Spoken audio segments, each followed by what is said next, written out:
Assalamualaikum warahmatullahi wabarakatuh. First of all, let's pray and thanks to our God, Allah Subhanahu wa Ta'ala, who has been giving us some mercies and blessings so we can attend and gather in this place in a good conditions. May salawat and salam are always be given to our Prophet Muhammad Sallallahu Alaihi Wasallam, who has guided us from the darkness to the brightness with saying, Allahumma sholli ala Sayyidina Muhammad wa ala ali Sayyidina Muhammad. Okay, good morning everyone. We are from Group 1 and let me to introduce ourselves.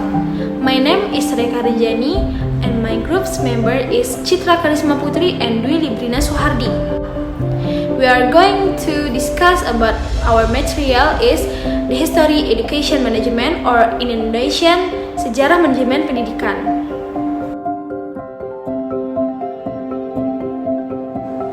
Now, let's start with the background of history education management. Sekarang kita masuk ke poin-poin yang melatar belakangi dari sejarah manajemen pendidikan ini sendiri. Yang pertama, manajemen pendidikan ini memiliki sejarah yang panjang dalam proses perkembangannya. Poin kedua, lahirnya bidang manajemen pendidikan ini beranjak dari perkembangan teori administrasi pendidikan. Oke, poin ketiga yaitu perjalanan awal kelahiran manajemen pendidikan ini dikarakteristikkan dengan kepercayaan yang hebat terhadap konsep dan praktik yang berasal dari kondisi industri Amerika Serikat. Dan poin terakhir, sejarah manajemen pendidikan ini juga perlu dibahas lebih mendalam lagi.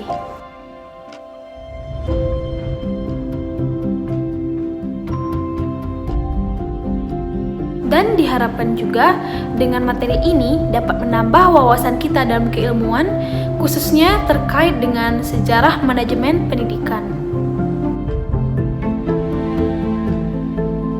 Okay, let we discuss about the first subtopic.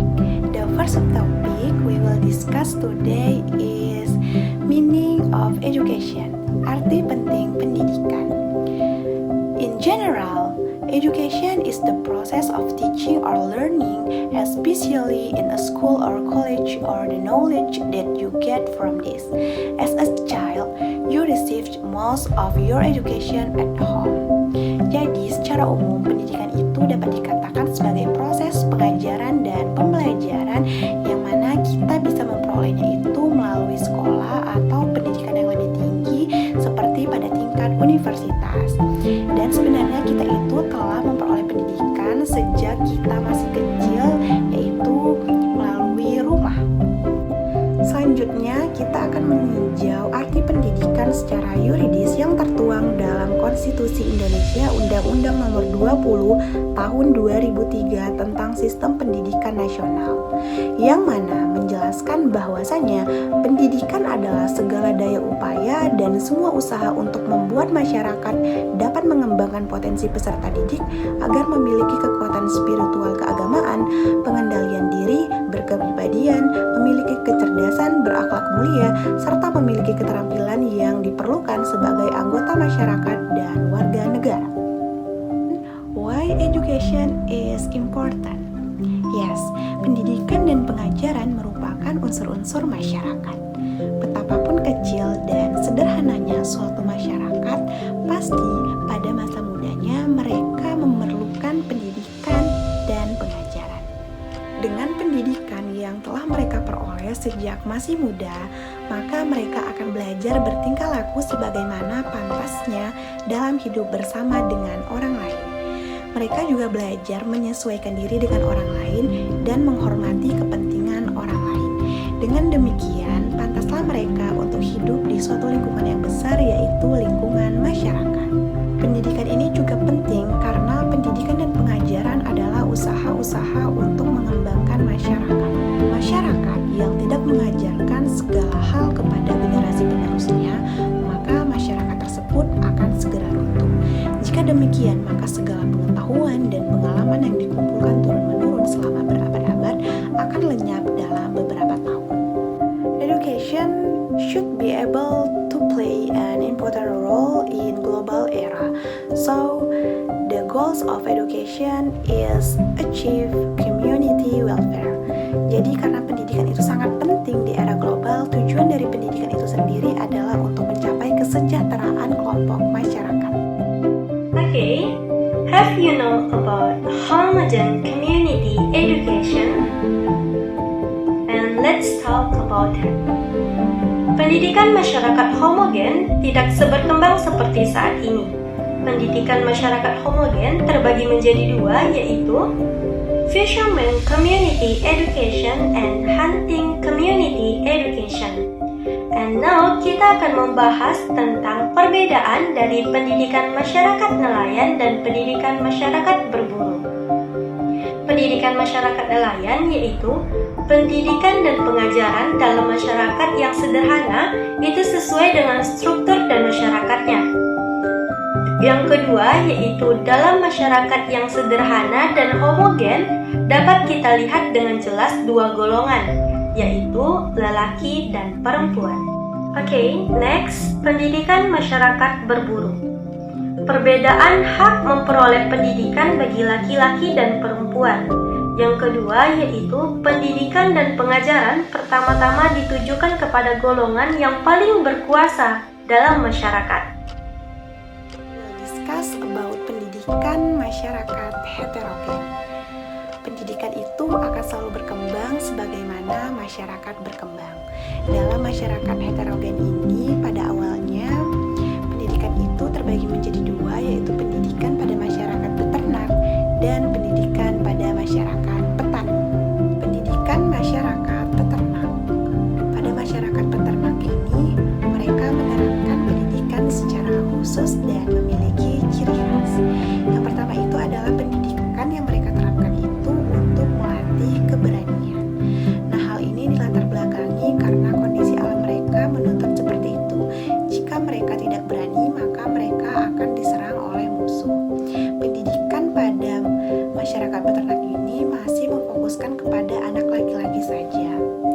Cara mereka memperoleh keberanian tersebut dengan melalui pendidikan kepelatihan prajurit di bawah prajurit yang berpengalaman. Dan di sini kesetaraan gender belum diterapkan karena yang berhak memperoleh pendidikan hanyalah anak laki-laki yang berasal dari kelas sosial tertentu.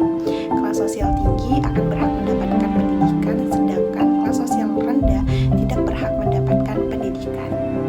Pendidikan masyarakat petani.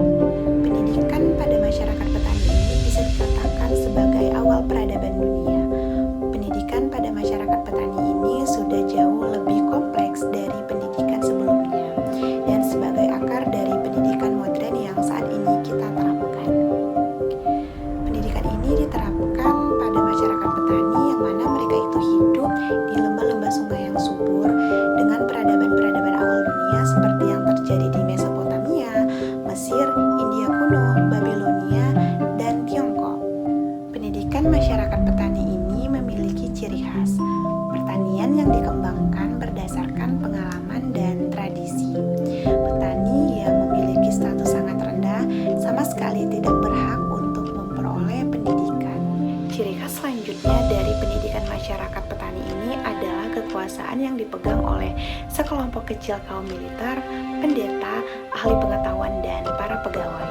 Karena mereka adalah sekelompok orang yang berhak memperoleh pendidikan dan pendidikan yang mereka peroleh itu akan digunakan kembali oleh negara dan mereka akan mengabdi kepada negara.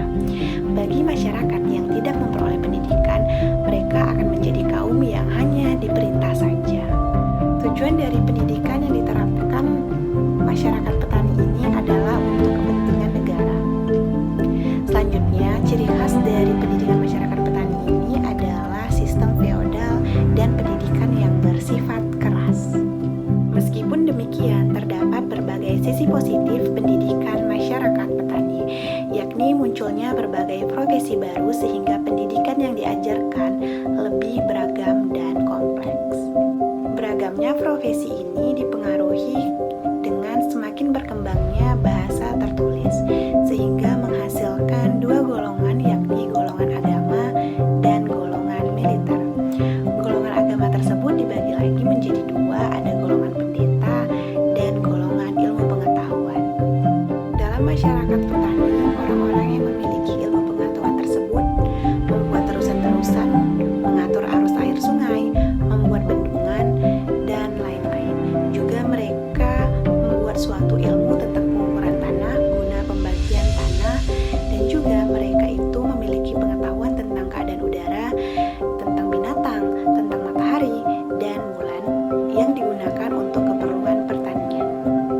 selanjutnya, pendidikan demokratis.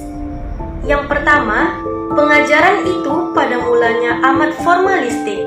Anak-anak harus tunduk kepada guru agama dan harus menelan saja apa yang diajarkannya.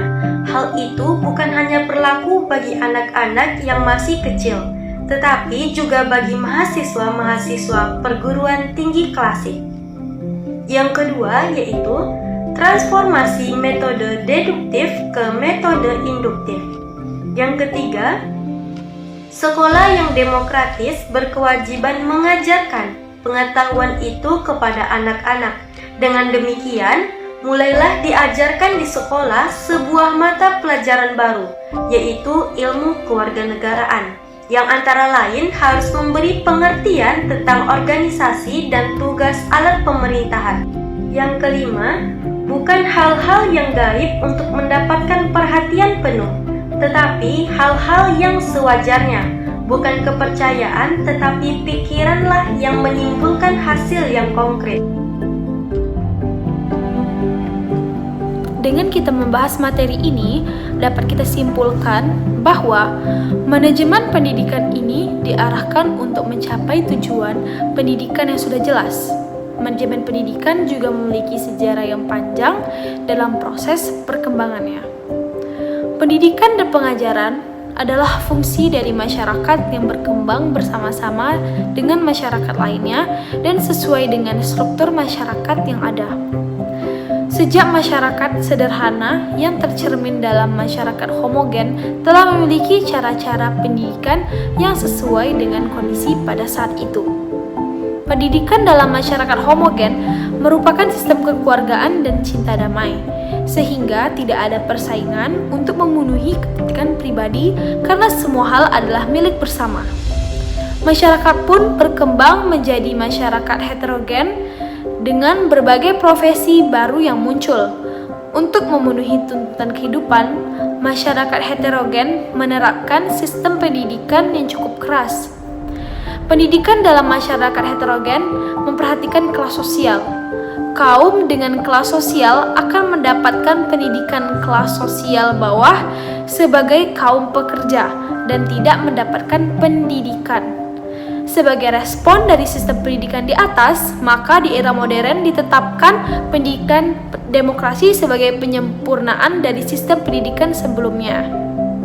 Pendidikan demokratis yang ditegaskan dalam hal ini bukanlah perlakuan yang sama untuk semua orang, namun hanya bagaimana pengajaran yang diterapkan harus didiferensikan dengan kemungkinan-kemungkinan yang terdapat di dalam masyarakat. I think that's all from us. Thank you for your attention. Assalamualaikum warahmatullahi wabarakatuh.